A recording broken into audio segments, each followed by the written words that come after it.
Bismillahirrahmanirrahim. Assalamualaikum warahmatullahi wabarakatuh. Bapak-bapak, ibu-ibu, mas-mas, mbak-mbak, khususnya adik-adikku sekalian yang dirahmati Allah dimanapun Anda berada. Kembali di IIP Channel bersama saya, IIP Wijayanto. Ya. Nah, jadi ketika perpisahan itu terjadi dan mantan mengkhianati kita, maka selain bahagia, dia juga mendapatkan begitu banyak hal. Apa tanda-tandanya? Yang pertama, uang kita habis. Ya, artinya mantan cuman memanfaatkan kita saja. Tabungan kita yang kita usahakan selama bertahun-tahun, ya, yang kita harapkan bisa menjadi modal tabungan di hari tua, ternyata dihabiskan oleh mantan. Macam-macam lah kebutuhannya, ya, untuk bayar SPP kuliah, untuk beli baju, untuk beli tas, untuk beli sepatu, kuota internet, servis motor, makan, belanja, untuk jajan bulanan, dan seterusnya, dan seterusnya. Kalau kemauannya tidak keturutan, maka dia pasti ngajak bertengkar, ya. Kan semua orang pengen menjalani hubungan itu dengan tenang, dengan tentram, ya, harmonis, rukun, lemah lembut, dan seterusnya. Nah, ini kalau dia punya keinginan harus keturutan. Kalau tidak keturutan, maka pasti bawaannya adalah bertengkar. Sesuatu yang kita hindari, tetapi kemudian membuat uang kita habis. Karena cara kita menghindari pertengkaran adalah dengan membelikan semua yang dia inginkan. Nah, jadi tandanya yang pertama itu, dia mengkhianati kita saat uang kita habis. Ya. Kemudian yang kedua, apapun yang sedang berusaha dia capai saat masih bersama kita, misal tadi, ya, dia masih pendidikan atau masih kuliah, beres, ya, kuliahnya beres, dapat gelar sarjana atau dapat gelar sarjana S2 dan seterusnya, ya.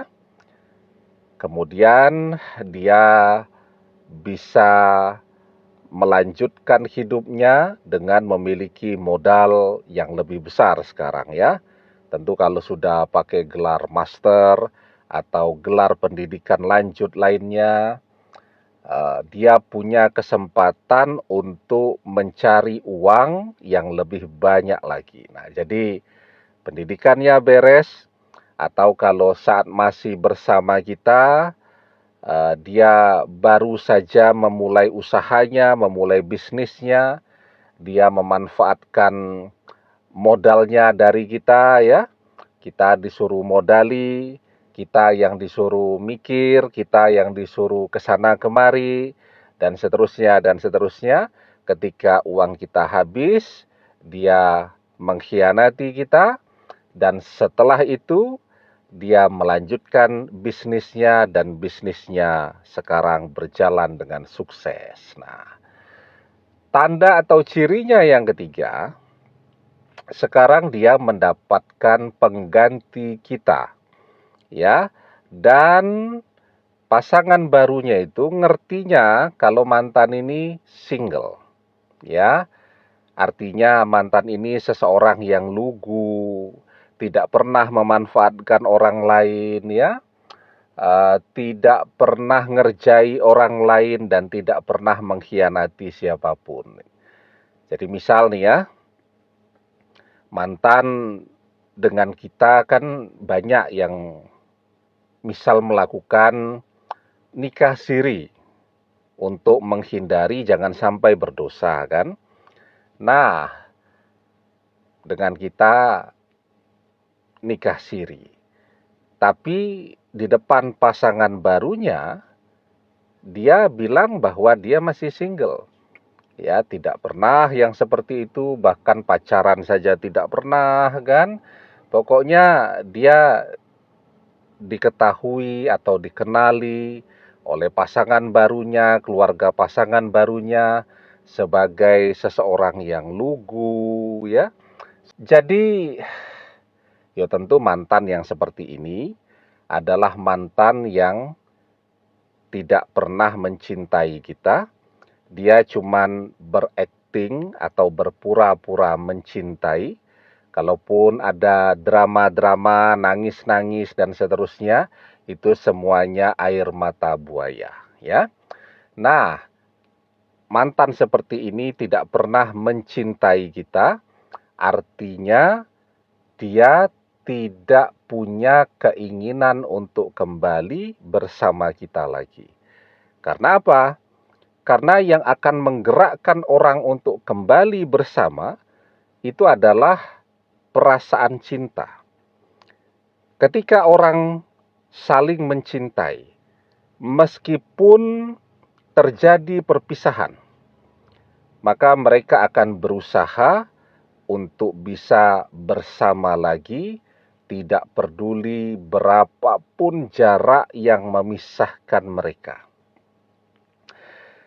Jadi kita bisa melihat contoh pada nenek moyang kita, manusia pertama yang diturunkan di dunia, Nabi Adam alaihi salam dan Ibunda Hawa. Menurut sebagian para sejarawan ya, bahwa Nabi Adam alaihi salam itu diturunkannya di Asia Selatan, ya, di dekat-dekat India sana. Sementara Ibunda Hawa diturunkan di Jeddah. Ya, jadi Jeddah itu artinya nenek, kotanya nenek ya. Kemudian mereka saling mencari. Ya, saling mencari. Nabi Adam alaihi salam bersujud kepada Allah memohon petunjuk di mana sesungguhnya Hawa diturunkan. Jadi beliau berdoa selama 300 tahun dengan doa Rabbana zalamna anfusana wa in lam taghfir lana wa tarhamna lanakunanna minal khasirin. 300 tahun beliau berdoa. Mendapatkan petunjuk, kemudian beliau berjalan ya menuju ke daerah Timur Tengah. Ya, dan kemudian mereka dipertemukan di satu tempat yang sekarang disebut sebagai Jabal Rahmah atau Bukit Kasih Sayang. Nah, jadi itu kekuatan cinta. Kalau mantan pernah mencintai kita, meskipun terjadi perpisahan, maka ketika dia tidak bersama kita, hidupnya merasa tidak seimbang. Ya, selalu merasa ada yang kurang. Sehingga secara natural hatinya akan menggerakkan fisiknya untuk kembali mendekat kepada kita. Maka kalau orang mencintai, dia akan bersama dengan orang yang ia cintai. Almar'u ma'a man ahabba wa anta ma'a man ahbabta. Seseorang akan bersama dengan orang yang ia cintai. Dan engkau akan bersama dengan orang yang engkau cintai.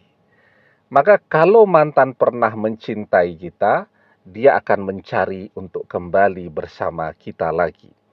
Tetapi ketika mantan hanya memanfaatkan kita, maka mantan tidak akan pernah kembali karena dia memang tidak pernah mencintai. Demikian, semoga bermanfaat. Wallahu a'lam bissawab, billahi taufik wal hidayah. Assalamualaikum warahmatullahi wabarakatuh.